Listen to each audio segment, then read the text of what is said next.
Jag undrar om det nattetid spökar på detta berg. Är det något ställe det borde spöka på, så är det ju här.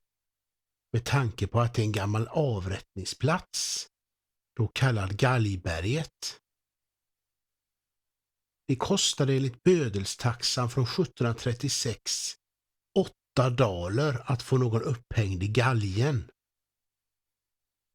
Här hängdes det ju dock inte någon det året. Utan då var ju galgen flyttad till en plats där senare skolhuset uppfördes i Kappile. Det var ju väldigt viktigt att avrättningsplatserna syntes och att då folk kunde se de avrättade kropparna av män dinglande i galgen. Kvinnor, de hängdes inte.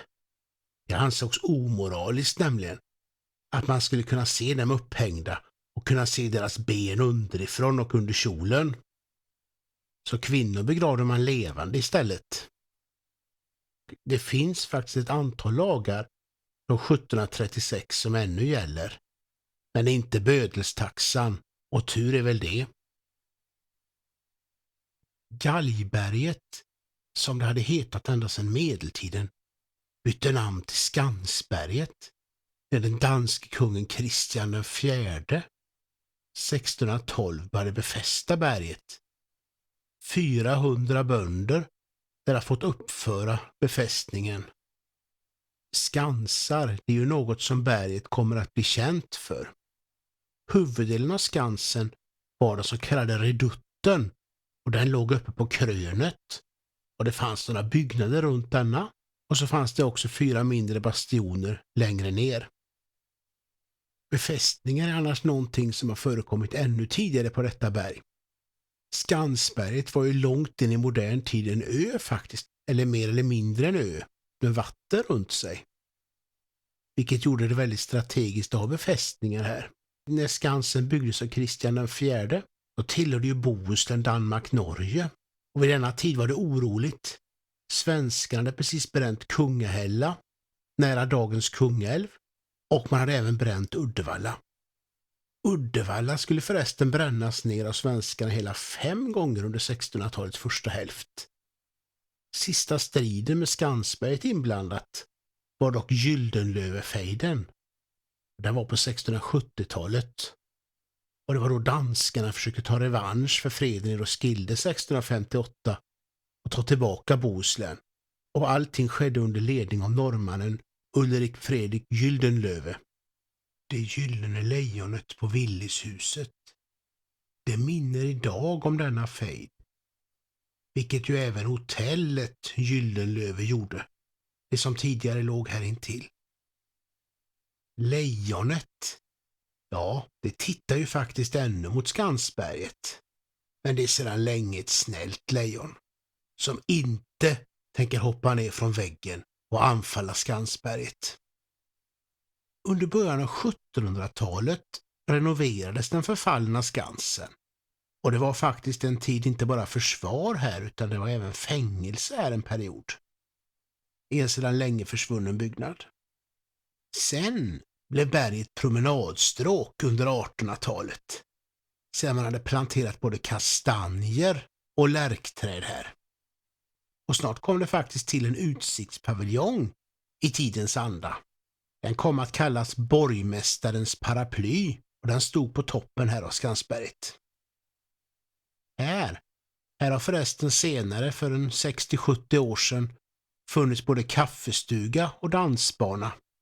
Idag syns dock inga spår av vare sig utsiktspaviljongen eller de andra byggnaderna, utan berget är ett fornminne med vallar som restaurerades på 1930-talet.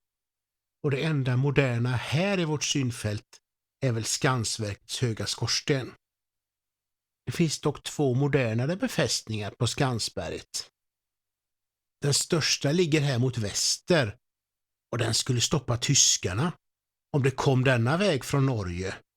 Det var då en del av den försvarslinje som byggdes mellan Uddevalla och Vänersborg. Det byggdes ju fort längs hela gränsen mot Norge. Särskilt då på strategiskt viktiga platser som hamnar och andra viktiga anläggningar. Den här typen av fort består av betong och granit och lär ha varit extra starka och klarat provskjutningen väldigt bra.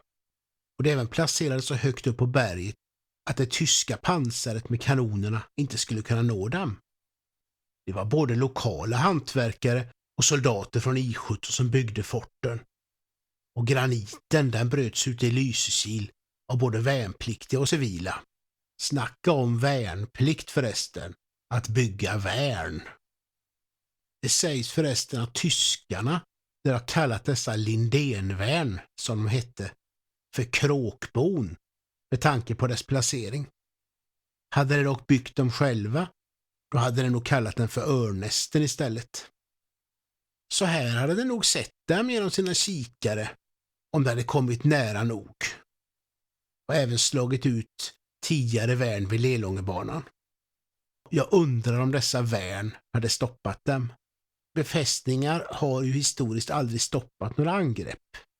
Det har möjligen fördröjt dem en del. Tyskarna stoppades ju inte av Maginotlinjen till exempel. De kringgick ju denna genom Ardennerna och lyckades ta Frankrike ändå, trots Maginotlinjen. Jag undrar också om dessa befästningar hade kunnat motstå tyskarnas bombplan. Det sägs även att ventilationen i värnen var så dålig att om de hade använt ett skarpt läge så skulle försvarande soldater ha förgiftat sig själva genom rökgaserna från det egna skjutandet. Detta lär nämligen ha skett under en övning, men i skarpt läge har värnen som tur är aldrig testats. Värn som nu vilar i hemvärnets trygga vård. Det har samlats mycket folk genom historien på Skansberget för att titta på avrättningar, hålla politiska möten inom arbetarrörelsen och bland annat kämpa för allmän och lika rösträtt. Det var här man möttes innan Folkets park blev till. Och man har även samlats för att roa sig. Det har spelats teater och det har festats och dansats mycket här. Och Skansenstugan, timmerstugan från Skee, den var säkert mycket populär innan elden tog denna. Douglas Holmstedts orkesters instrument, ja, de blev lågornas rov när stugan brann. Här, precis vid dammen, låg stugan i alla fall. Idag finns det inte mycket kvar utav denna. Men det lär finnas både vanliga grodor, fyrfläckade trollsländer och vattensalamandrar i denna damm. Här på Skansberget ligger även 2 gillestugor. Den ena går faktiskt under namnet Gillestugan.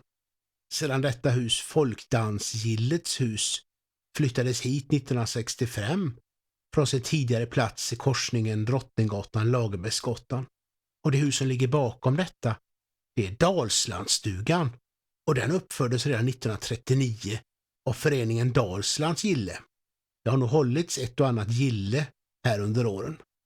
Ser man Skansberget på lite håll så syns Skansverkets reningsverks höga skorsten väl. Utan den hade nog en odör spridit sig runt berget. Från detta till synes kärnvapensäkra reningsverk i berget som renat avloppsvatten i Uddevalla sedan 1972. Tittar man från ett annat håll så ser man de modernare skansarna som med kulsprutor och pansarvärnskanon skulle stoppa tyskarna. Det är nog ungefär så här som tyskarna kanske hade sett värnen genom sina kikare om det hade kommit från detta håll den gången. Vallarna finns kvar från förr och skansarna från det andra världskriget och lärkträden. Galgarna, de är sedan länge borta. Och dagtid skrämmer knappast berget någon. Det fina promenadstråket gör ju berget till ett trevligt rekreationsområde. Och säkert festas det här en hel del vackra sommarkvällar ännu idag. Men jag undrar dock hur många som skulle våga vandra här på berget en mörk novembernatt vid 12-slaget.